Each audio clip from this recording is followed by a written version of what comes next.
Detox Trip 9 of 14. We get back on the bus and drive endlessly. The two-lane road runs without end through the hills. Many hills alongside the road are all wheat fields. The area of the land is enormous.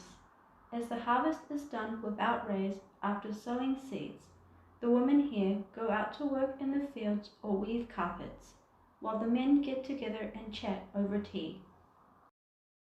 It's Urchisa Castle, consisting of rock caves. The ground is made of limestone. After digging out the soft limestone, it becomes hard when it dries in the wind. Anyone can build a house with a spoon. If young people in Korea came here, they wouldn't have to worry about housing. You can only see a window, but it's a large house with an interior space of about 160 square meters. The people here lived in a single room at first, and they could dig out one more when they got married, and then dig out another one when they had a baby. But now they're paid to move and they're all gone. We moved to Gizlibache. Gizlibache was also made of limestone, so an underground city was built. It is a secret garden built by the people who fled the persecution of Rome. We all get off the bus, but the elderly couple is sitting still. Everyone, go ahead. We'll be on the bus. It took 8 hours to get here. Aren't we here to see this? It would be a waste if you didn't see something really important.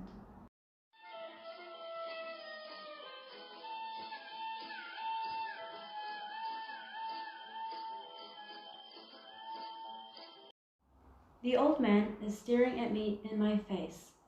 Like the fruit would ripen and fall off the branches, I feel the same way. Oh, do you think you're a fruit? You mean it's time to get it? The old man's lips droop as he tries to say something. His eyelids fell into his eyes in a day, and his double eyelids became heavy. He's got a chronic disease, so he needs to rest. I have a sharp pain in my knee, so I can't go underground. We can't go. Go ahead and come back. The woman massages her knees tightly with both hands. I feel heavy as my body crawls into the ground. As I stumble, a Sotria pulls my arm. What's wrong with you? You are the youngest man. 12-year-old sisters are on the march. As I go down to the underground city, I keep looking back. Why did they fly for 12 hours just to stay on the bus? Watching them sitting on the bus, I can tell you should travel when your legs are strong. Demetrius clicks his tongue. Oh, it's really cool here. I should have told them to come in. It's so cool that I'm starting to feel energized. I get out of the cave and look around. There is the bus, parked in the shade. The old man's wife rejoices when she sees me while she comes and goes inside the bus. The old man is sprawled out in the very back seat of the bus. He opens his eyes slightly. Thank you for taking care of us, Mr. Na. You look so much like my husband when he was young. He's old now, but he was handsome when he was young. How did you two meet? I lived in Andong. It's my hometown. He stayed at our inn every time the rural market was held once every 5 days. One day, he fell down in my house. He lost his memory of his home and his name. My father named him Chilbok Jong, meaning 7 blessings. I was a high school girl and I fell in love with him. Maybe that's why he quoted the Bible as saying, "My years have been difficult." Maybe my father, who left home when I was 9 years old and hasn't returned for 36 years, had a similar story. If the old man was my father, my mother could recognize him if I took the old man to Donghae. It would be good. I assist the old man with his wife and get off the bus. Entering the cool cave together, the old man's face comes alive. A cafe in the underground cave is selling testi kebab, a grilled meat.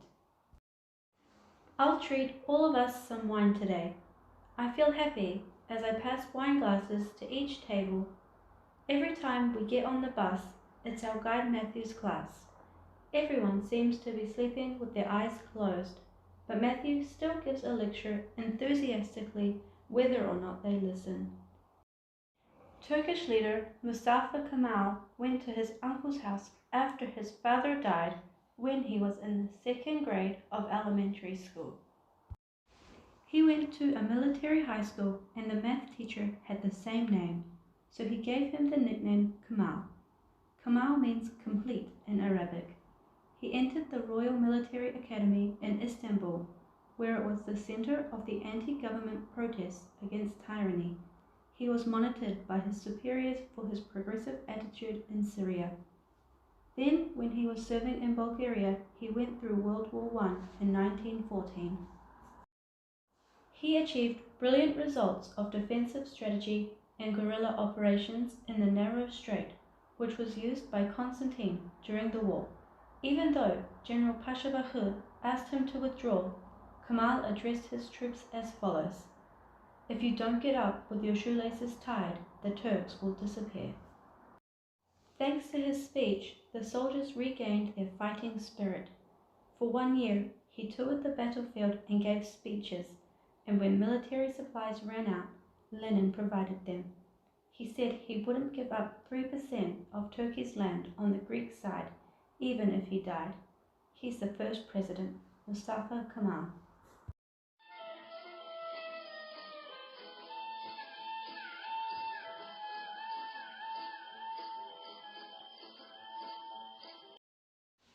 The bus runs for a long time.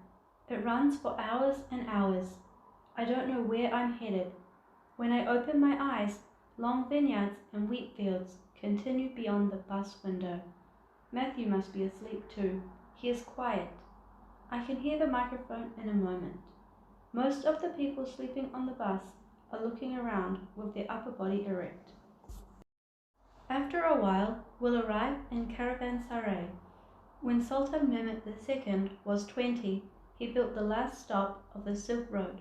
When Sultan al-Sajik built facilities where merchants and camels could rest every 30 to 40 kilometers on the Silk Road. The Caravanserai was an oasis on the Silk Road. It was originally a fortress, but was equipped with accommodation, baths, and a dining room, so that the merchants and their camels could take a rest and trade. The Silk Road started from Xi'an, China, and was a journey of 8,000 kilometers. Big dogs with long fur like lions are sleeping in the yard. As travelers pass by, they open one eye, look up, and then close their eyes lazily again. I wonder how it would have been if I had ended my life lying in the room like those dogs.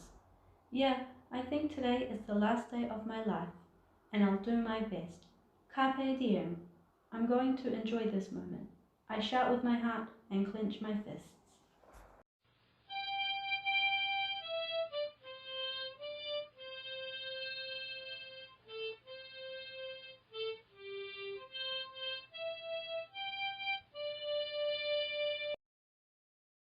We arrive at Konya. Konya means the heart of a lamb. This is where a fairy tale was made, that King Midas had donkey ears in retaliation for disregarding Apollo's performance. I think I can hear the barbers shouting at the forest, "The king's ears are donkey ears." We gather in front of the Samazan sculpture, the symbol of Konya. The sculpture is dressed in a long white skirt and a white top, meaning death, and it is wearing a black cape for a tomb and a cylindrical cap, which means a tombstone. The right hand points toward the sky, and the left hand is down towards the earth. It is said that it is meant to be delivered from heaven to man on earth with the grace of God. The traditional flute neigh, which expresses longing for God, resonates, and the dance begins. Samazan repeats the rotation in a circle, centering on his left foot. He turns and turns constantly until a state of trance, when his rotational speed reaches its peak. The violin is originally 6-stringed, but the violinist made it 7-stringed, so it can be played in a low tone to create a more dreamy atmosphere.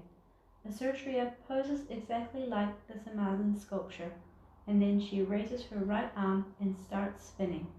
I wonder how it feels to be in a trance. Childish curiosity must make her young. I envy her who is full of energy.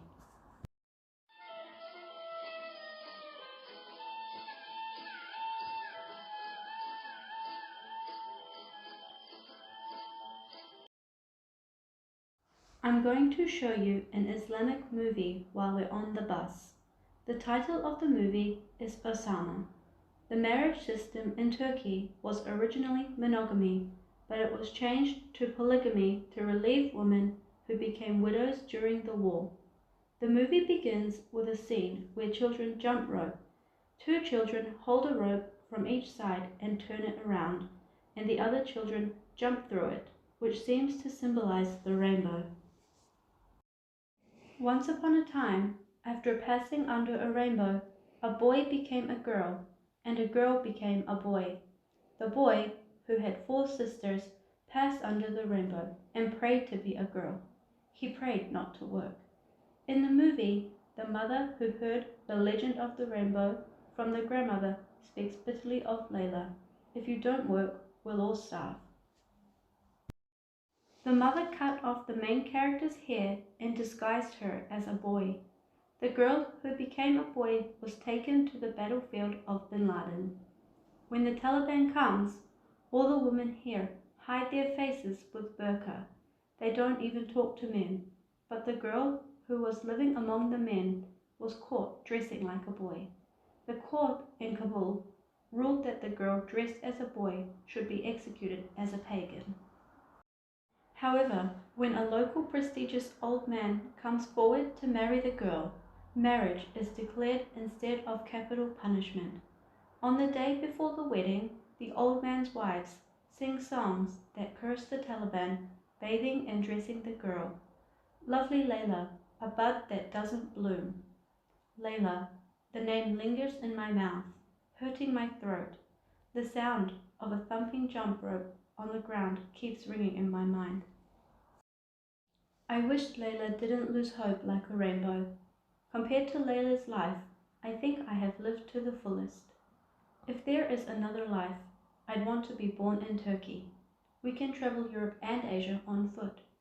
At the whispering sound of Sodanadra, I would like to do so, as if I were free riding in her wish.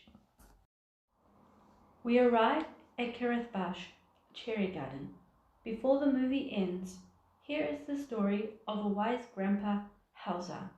He had to go east, but his donkey kept going west. Then Grandpa Hausa turned backwards and rode the donkey. You go west, donkey, I'll look east. Even though he was looking east, his donkey went west. But if his destination isn't fixed, wouldn't he be heading east?